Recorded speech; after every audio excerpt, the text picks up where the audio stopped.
봉독은 마태복음 5장 5절에서 12절까지 말씀입니다.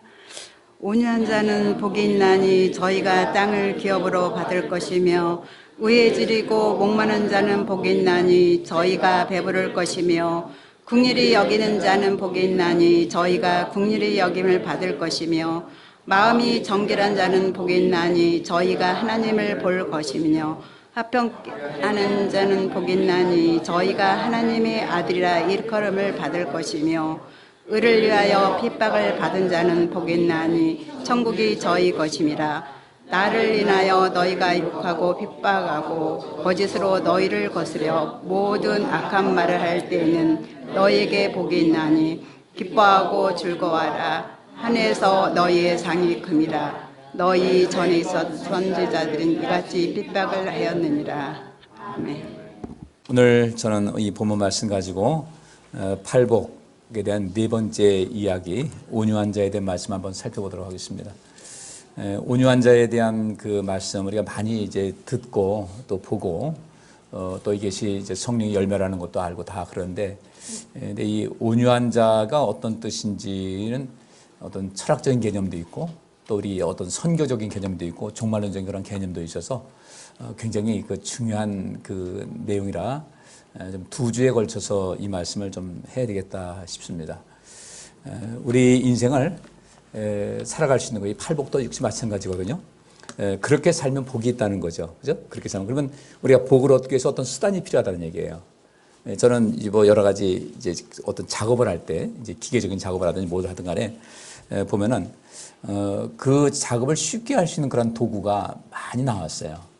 제가 옛날에 처음에 그 뭐 정비사 시절 할 때는 그냥 몸으로 했었는데 요즘은 많은 기계가 나왔고, 근데 기계가 나와도 처음에는 전동 공구를 하더니 이런 전기선으로, 근데 요즘은 무선으로 해가지고 나오는 공구도 아주 상당히 힘도 좋고 기능도 좋은 것이 많이 나오고 있습니다. 그 공구가 좋으니까, 연장이 좋으니까 일이 훨씬 더 빠르고 힘도 덜 들어가고, 그래서 저는 성경에서 말씀하고 있는 우리에게 너희 이렇게 살면 복이 있다라는 것은 무엇일까? 제가 이제 일하면서 제가 제 집사람한테 가끔 그런 얘기예요. 이건 내가 하는 것이 아니라 일은 연장이 한다. 그러니까 연장이 하더라도 사람이 하니까 되지. 그래서 우리 삶을 지혜로운 삶을 살잖아요. 그 지혜라는 것은 우리 삶에 어떤 작업을 하는 사람에게서 연장과 같은 것이다. 지혜가 많으면 많을수록 일이 훨씬 더 수월하게 힘 안 들이고 할 수 있는 그런 것이 돼서, 여기 오늘도 이 온유한 자라고 할 때 이 온유한다는 것이 무엇인가를 볼 때 이 온유함이 내 삶의 도구를 삼게 되면 우리에게 복이 있다는 것이죠. 우리도 오늘 이 온유한 자에 대해서 말씀드렸는데, 내가 복을 받고 싶은데 어떻게 될까? 근데 이 온유한 것이, 이것이 우리 삶의 도구가 된다는 거예요. 온유한 인생을 살게 되면 땅을 기업으로 받을 수가 있다. 여기 나와 있죠. 온유한 자는 복이 있나니 저희가 땅을 기업으로 받을 것이며. 우리나라 땅 가지면 좋잖아요. 이 부동산이 뭐 폭등을 하고 그 땅 갖고 싶어서, 그러니까 수요가 많으니까, 공급은 적은데 수요가 많다 보니까 자기 땅값이 올라갈 수밖에 없어요. 근데 이 땅은 내가 가지고 있을 만큼만 가지고 있어야지 죽을 때 갖고 가는 것도 아니고, 여기서 이 땅을 기업으로 받는다는 것은 결국은 우리가 이 땅에 살면서도 필요한 거 채워지지만 영원한 그 하나님 나라에서 그 땅을 기업으로 받을 수 있다는 것을 말씀을 하고 있어요. 그러면 온유한 자가 복이 있어서 그렇게 된다고 하면 어떻게 우리가 온유한 사람이 될 것인가? 그럼 온유한 사람 되기 위해서는 온유한 것이 어떤 것인지를 알아야 되겠죠. 우리가 여기 말한 대로 온유한이라는 것은 프라위스라는 그 단어가 쓰이는데, 헬라어인데 온유한, 온화한, 친절한, 겸손한, 동정심 많은. 그럼 우리가 이게 살면 된다. 간단하게 보면 좋은데 이것이 그렇게 간단한 문제는 아니에요. 서로 이 상대적인 그런 개념이 있어서, 그 기업으로 받는다는 것은 클레로노메오라는 단어가 상속한다는 겁니다. 하나님께서 우리에게 주신다는 거예요. 온유한 사람에게는 땅을 기업으로 받을 것이다.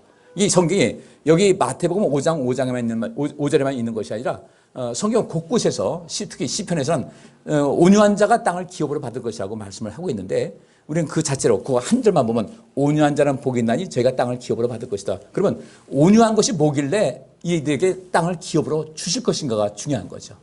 온유한다는 것이 의미가 무엇인가? 그러면 우리가 온화한 모습 가지고 있고 친절한 이런 삶을 살고, 물론 그것도 돼요. 근데 그렇게 단순한 문제가 아니라 상당히 아주 굉장히 깊은 의미가 여기에 담겨 있기 때문에 오늘 이 말씀을 들으시면서 우리 삶의 어떤 도구를 조금 변화시키고 더 추가해서 더 복된 삶을 누리는 여러분들 될 수 있기를 주의 이름으로 축복합니다. 이 온화하다는 것은 문자 그대로 온유하고 온화하고 친절하고 겸손하고 동정심 많은 것이 된다. 그래서 이것은 우리 인생에서 진정제 같은 역할을 하는 사람이 된다는 거예요. 내가 온유하게 되면, 내가 또 온화한 삶을 살게 되면 나도 복이 있지만 이것이 누군가 진정제 역할을 한다. 내게도 진정제 역할을 한다는 거죠. 이 온유하다는 것은 우리 삶에 굉장히 큰 복이라는 거예요. 우리가 스트레스를 많이 받게 되면 수명이 자꾸 줄어듭니다. 이 스트레스를 받는 이유가 무엇일까? 내 마음이 편안하지 못해서, 온화하지 못해서 그래요. 내가 왜 온화하지 못할까? 온유하지 못하는 것은 무엇일까? 이 진정제라든지 누구에게 따뜻한 말 한마디로 누군가를 안정시킬 수 있는 그런 것이다. 따라서 내가 온유한 자가 복이 있다는 것은 나뿐 아니라 누군가에게 진정제의 역할을 하고, 그 다음에 그들에게 온화한 말, 그리고 이 진정제와 온화한 말뿐 아니라 또 다른 것이 또 있단 말이에요. 자, 동물을 상대한다면 동물에 관해서는 짐승을 길들이거나 짐승이 화나거나 흥분할 때 달래거나 진정시키는 것을 말한다. 이것도 이제 이 온유라는 말을 씁니다.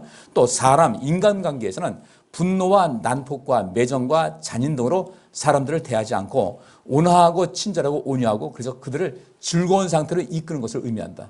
바꿔 말하면 온유한 자는 복이 있다는 것은 누군가 분노하고 난폭하고 매정하고 잔인한 이런 사람들을 대해서 그들을 온화하고 친절하고 온유한 사람으로 만들고 행복한 인생으로 만드는 이런 사람들이 온유한 사람이다라는 거예요. 물론 이것도 하나의 작은 그런 부분입니다. 더 큰 역할이 있는 것인데, 그래서 이 개념은 모두 억제되지 않는 분노, 또 가혹한 성격, 그다음에 야수성.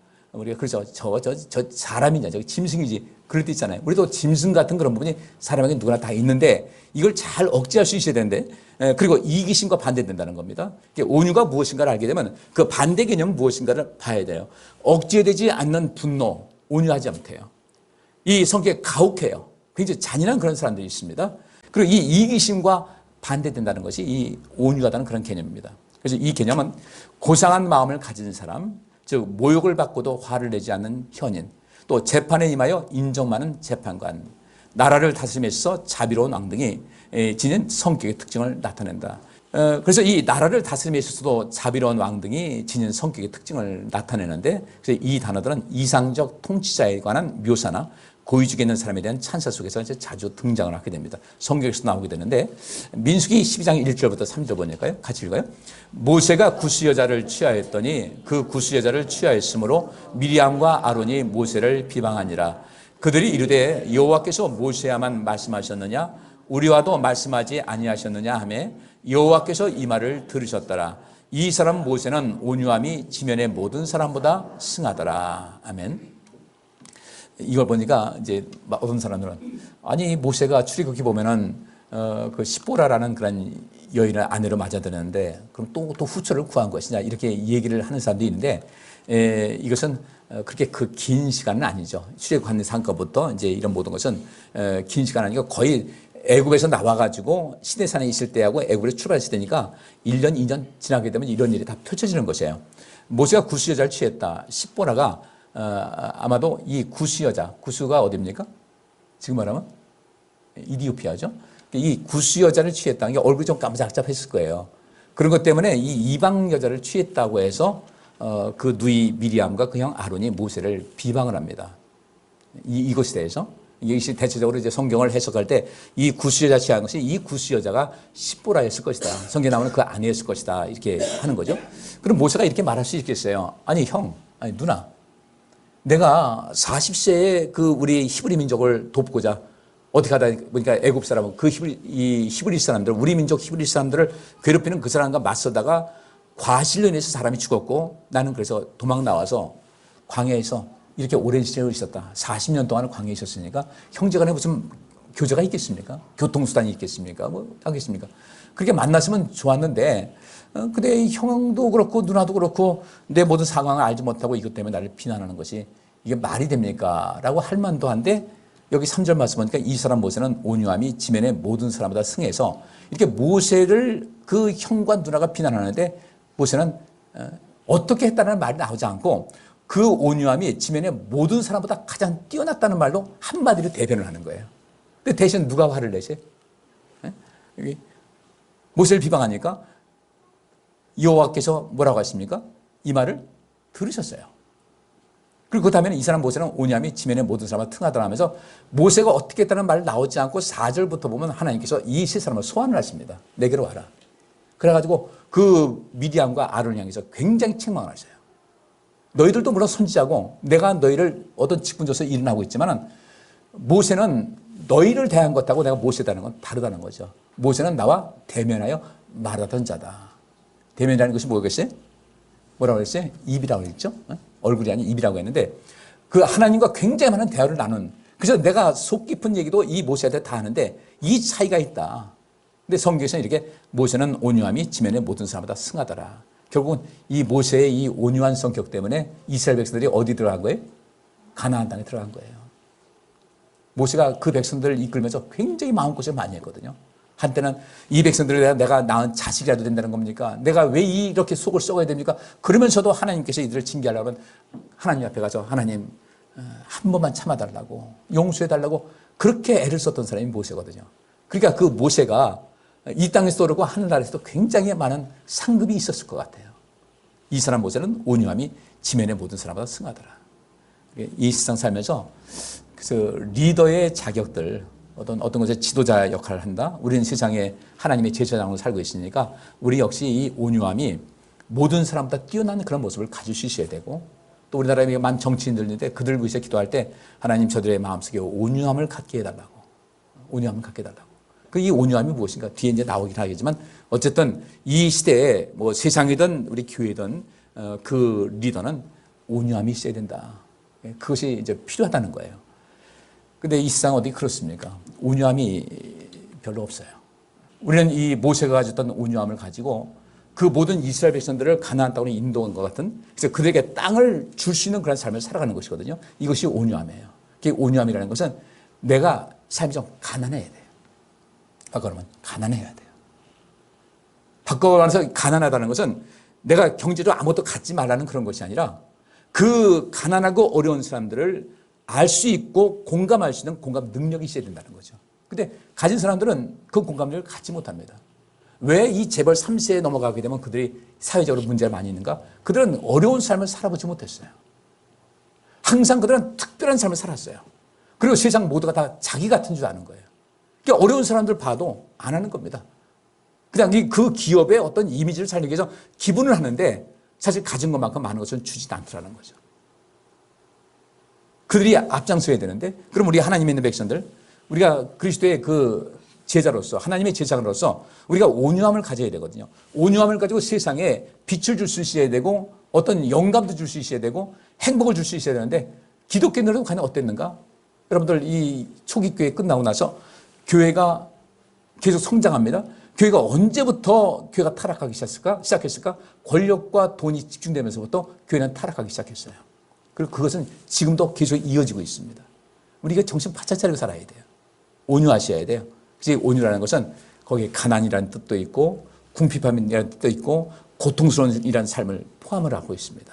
자, 그다음에 모세가 이랬고, 마태복음 11장 27절부터 30절 말씀하니까요. 같이 읽습니다. 내 아버지께서 모든 것을 내게 주셨으니 아버지 외에는 아들을 아는 자가 없고 아들과 또 아들의 소원대로 계시를 받는 자 외에는 아버지를 아는 자가 없느니라. 수고하고 무거운 짐진 자들아 다 내게로 오라. 내가 너희를 쉬게 하리라. 나는 마음이 온유하고 겸손하니 나의 멍에를 메고 내게 배우라. 그러면 너희 마음이 쉼을 얻으리니 이는 내 멍에는 쉽고 내 짐은 가벼움이라 하시니라. 아멘.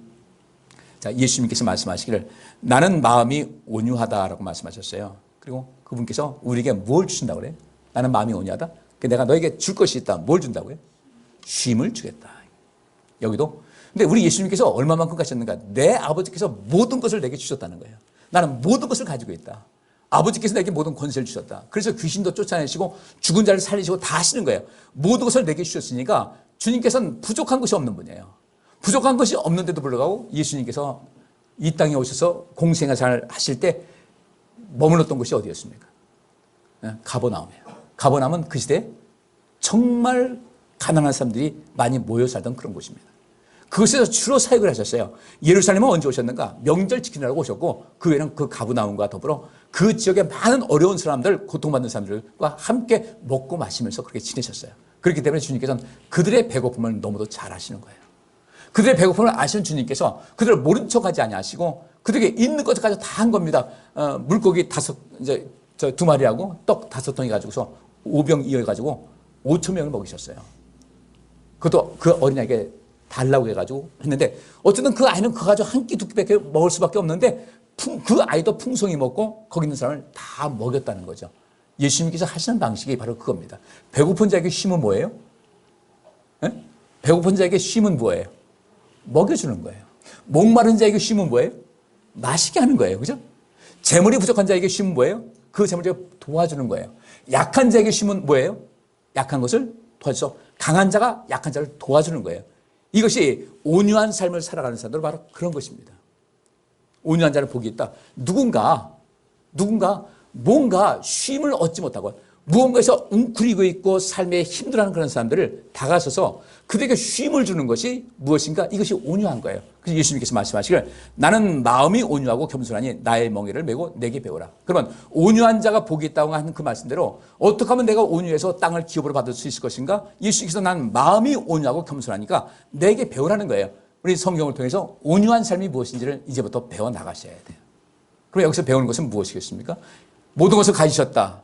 그리고 예수님께서는 아버지 외에는 아들을 아는 자가 없고 아들과 또 아들의 소원대로 계시를 받는 자 외에는 아버지를 아는 자가 없다. 예수님께서는 아버지를 너무너무 잘 아셨어요. 하나님의 마음을 알다 보니까 하나님께서 어떻게 하기를 원하시는 것을 알고 이 땅에서 행하신 것은 하나님께서 원하시는 그 모든 것을 예수님께서는 행동으로 보여주신 겁니다. 예수님을 보고 예수님을 배우게 되면 우리도 온유한 사람이 될 수가 있다는 거예요. 근데 이렇게 온유한 사람이 과연 얼마나 될까? 모든 것을 가지셨고 아버지를 너무 잘 아시는 그분께서 수고하고 무거운 짐지자들아 다 내게로 오라 내가 너희를 쉬게 하겠다. 그래서 나는 마음이 온유하다는 겁니다. 온유한 사람은 누군가에게 쉼을 줘요. 특히 여기 29절 보니까 그러면 너희 마음이 쉼을 얻는다 할 때 이 마음이 뭐라고 그랬어요? 내 마음이 편안한 거 아니에요. 이 마음은 푸시케라는 단어가 쓰여졌는데 이것은 무엇이겠습니까? 지금 움직이고 살아가고 있는 이 모습 그대로예요. 우리의 영도 우리의 몸도 우리의 마음도 다 쉼을 얻게 하시겠다. 예수님께서 그래서 그 말씀하신 겁니다. 주의 성령이 내게 임하셨으니 이는 가난한 자들에게 복음을 전하시려고. 그 가난한 자가 뭐예요? 쉼을 얻지 못하는 사람이에요. 어떤 이유 때문에 쉼을 얻지 못하는 사람들에게 마음의 평안도 주셨고 배고픈 자에게 음식도 주셨고 그죠? 병 들어가지고 고통하는 사람에게 병을 고쳐주시기도 하고 다 쉼을 주신 겁니다. 병든 자에게 건강 주시고 쉼 얻는 거 아니에요. 배고픈 자에게 음식 주는 거 쉼을 얻는 거예요. 얼마나 배고플 때 이것이 얼마나 뿌듯하겠습니까? 목마른 자에게 주는 겁니다. 예수님께서 말씀하시기를 나는 영원한 생명의 떡이다. 나는 영생수다. 내가 주는 물을 마시면 영원토록 목마르지 않는다. 내가 너에게 영원한 생명을 주는 생명의 떡을 주겠다. 예수님께서 하신 이 모든 것이 온유하신 삶의 모습이라는 것을 우리는 아셔야 돼요. 그럼 우리도 역시 마찬가지로 내가 땅을 기업으로 갖고 싶으면 여러분 우리 모두도 온유해서 온유한 것이 뭘 주는 거라고요? 누군가에게 쉼을 주는 것이다. 주의 성령이 내게 임하셨으니 이는 가난한 자에게 복음을 전하게 하시려고 한 그 말씀대로 우리가 누군가에게 쉼을 준다는 것은 그래서 쉼을 주라고 우리에게 성령을 부어주신 거예요. 주의 성령이 내게 임하셨으니 이는 가난한 자들에게 복음을 전하라. 이것 때문에 하셨다면 우리가 누군가에게 내가 복음이 된다. 그 복음 된다는 것은 그들의 삶에 쉼을 주는 것이다. 이제 우리 성도님들 여러분이 아는 모든 사람들에게 쉼을 주시고 모르는 사람들에게 쉼을 줄 수 있는 여러분 되시기를 주의 이름으로 축복합니다. 그리고 우리가 그걸 배우셔야 돼요. 우리 교회도 이제 뭐 여러 가지 봉사 많이 하지 않습니까? 누군가에게 쉼을 준다. 나는 어떻게 할 것인가? 우리 교회 청소하잖아요. 그죠? 청소하면은 내가 돌아가면서 옵니다. 주방 봉사도 하고. 물론 힘든 거 알아요. 힘들지 않은 것이 어디 있겠어요. 근데 그때 내가 거기서 빠지게 된다면은 어떻게 돼요? 내가 멤버가 있어요. 한 4명이 있다고 합시다. 여기서 청소를 하든 주방을 하든 내가 빠지게 되면 다른 3명에게 뭘 주는 거예요?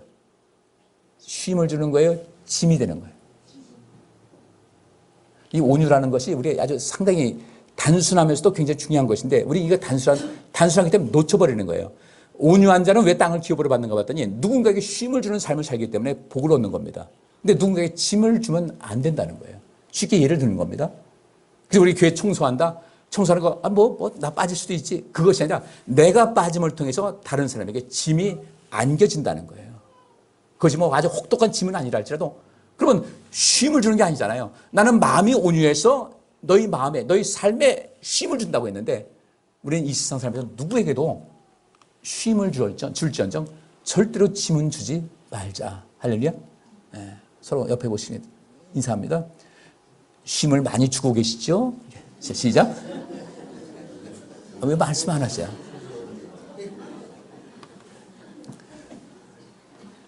우리 누군가에게 짐이 되지도 말고, 누군가의 짐이 되지도 말고 짐을 주지도 말자는 거예요. 예수님께서 나는 마음이 온유해서 너희 마음을 쉼을 주겠다. 우리 너희 온 영혼이죠. 우리의 삶은 쉼을 주는데 예수님께서 우리의 온 영혼을 쉬게 대한 것이 무엇이겠어요? 예수님께서 우리 대신 죽으신 거예요. 죽음의 짐을 대신 지신 거예요. 그래서 우리가 진정한 쉼을, 영원한 삶을 살 수 있는 쉼을 얻게 됐어요. 이것이 온유한 거예요.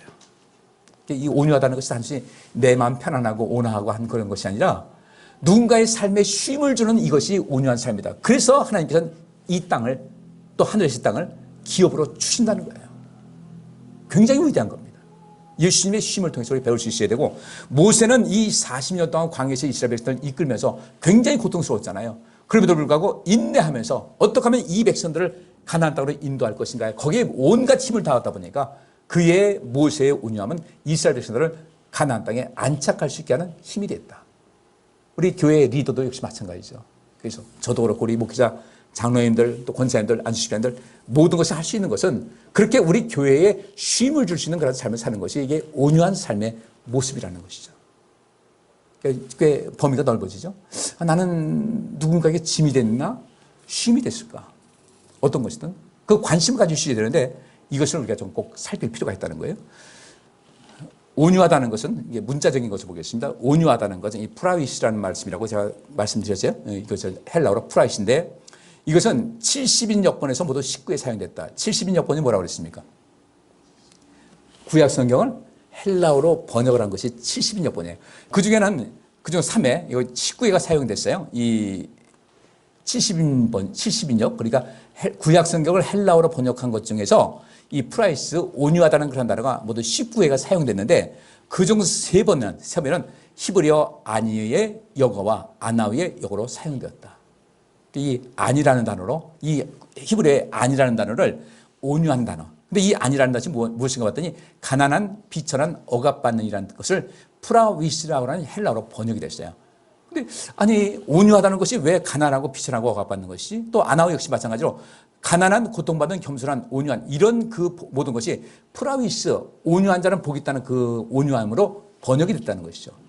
그리고 구약 성경에서 말하고 있는, 히브리에서 말하고 있는 그 온유라는 것이 뭔가 봤더니 가난하고 비천하고 억압받는, 우리 앞에서 뭐라고 했습니까? 온유하다는 것이 뭐라고 했어요? 온유한, 온화한, 친절한, 겸손한, 동정심 많은 이런 것이었는데 이 구약 성경에서는 어떻게 됐는가 봤더니 그 프라이스라는 그 온유한다는 단어가 가난하고 비천하고 억압받고 고통받고 그다음에 겸손하고 온유한 이것이 같이 묶여 있다는 겁니다.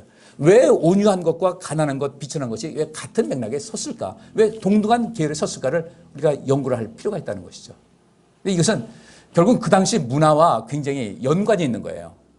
지금하고는 차이가 있지만 그 당시의 문화에서 가난하고 비천하고 억압받는 사람들이 온유하고 겸손할 수 있다. 자, 바꿔서 봅시다. 가난하고 비천하고 억압받는 사람들 기가 살아있습니까? 대개 죽어 있습니까? 그들은 어쩔 수 없이 살기 위해서 겸손할 수밖에 없고 그냥 온화한 표정을 지을 수밖에 없어요. 약자다 보니까 그래요.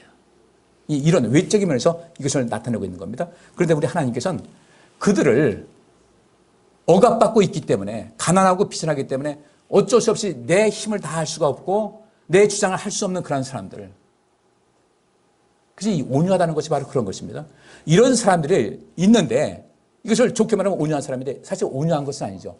무언가에서 착취를 당하고 고통당하고 있는 이들. 근데 우리 온유하신 하나님께서는 어떻게 하시는가? 그들을 어떻게 대하신다? 온화하게 따뜻하게 대해주시더라는 거예요. 이 양면성이 있습니다. 우리가 좀 신경을 좀 많이 써야 될 부분이에요. 그래서 구약 성경에는 아니가 21에 여기서 가난한, 비천한, 억압받는 이것이 있고 아나우, 그러니까 가난한, 고통받는, 겸손한, 온유한 이것이 65에 나오는데 그중에서 3회가 이 프라이시라고 번역이 됐다는 겁니다. 바꿔 말하면 가난한, 고통받는, 겸손한, 온유한, 억압받는, 비천한 등으로 번역했다는 사실은 이 히브리어 단어들이 특별한 신학적 이유가 있다는 겁니다. 그래서 예수님께서는 이런 그 히브리어적인 사상 속에서 온유한 자가 복이 있다고 그러는 거예요. 근데 예수님께서 말씀하신 온유한 자라는 것은 지금 현대에서의 온유한 그 뜻이 아니고 여기는 가난하고 비천하고 억압받고 겸손하고 온유한 이 모든 것이 다 포함되어 있는 것이다. 그럼 이것을 같이 섞어서 어떤 의미를, 어떤 결론을 낼 것인가, 이것이 중요하다는 것이죠. 제가 읽겠습니다. 이스라엘에서 가난한 자란 토지 재산이 없는 사람을 말합니다. 그들은 부당하게 억압당하고 권리를 빼앗기고 하나님께서 물려주시는 풍성한 유업을 수탈당했어요. 자, 과거로 돌아갑니다. 이스라엘 백성들 가나안 땅에 들어갔습니다. 하나님께서 백성들에게 땅을 분배해 주셨어요. 11지파, 12지파에게 분배해 주시고 레위지파는 따로 이제 그들을 돌볼 수 있게끔 했는데, 그리고 그 지파마다 땅을 나눠주면서 명령하신 것이 있었죠. 어떤 거였어요? 절대로 지파 간에 토지 거래를 하지 말아라.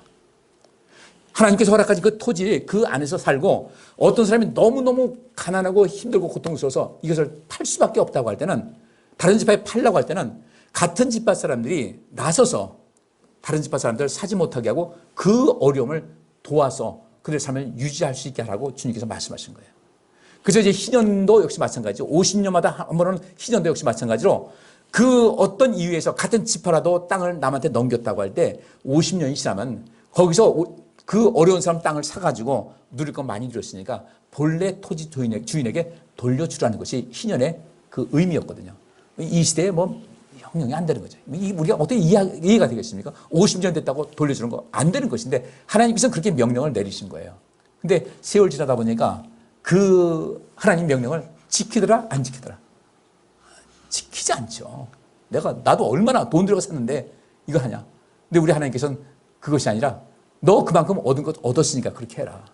우리나라도 이렇게 어떤 민간 기업이 고속도로를 건설하죠. 그러면 몇 년 동안은 그 수입을 가져가라 하면서 그 민간 고속도로는 통행료가 비싸요, 싸요? 비싸요. 너 빼가 몇 년 동안 갖고 있어. 그 다음에 다 20년, 몇십 년 채우면 어떡하라고요? 국가에 기부 체납해라. 국가에 반납해라.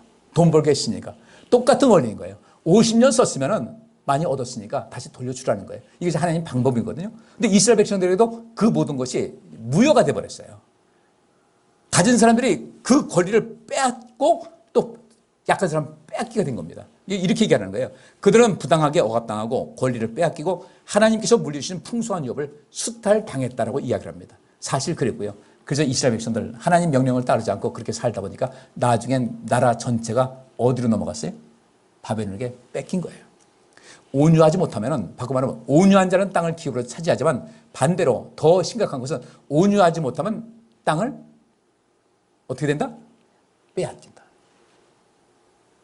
우리는 근데 다시 나 그러면 온유하지 않으면 그 땅을 뭐 더 이상 받지 않아도 이거 가질 수 있겠지? 근데 온유하지 못하게 되면 땅을 빼앗긴다. 어디 가서? 그 천국을 얻을 수가 없다는 거예요. 굉장히 심각한 문제예요. 우리가 왜 나누고 살아야 될 것인가? 왜 누군가의 삶에 쉼을 주는 삶을 살아가야 될 것인가? 그래야만 천국은 나의 것이 되는 거예요. 근데 누구에게 쉼을 주지 못했어요? 온유하지 못했어요? 땅을 뺏기는 겁니다. 얻을 수가 없는 거예요.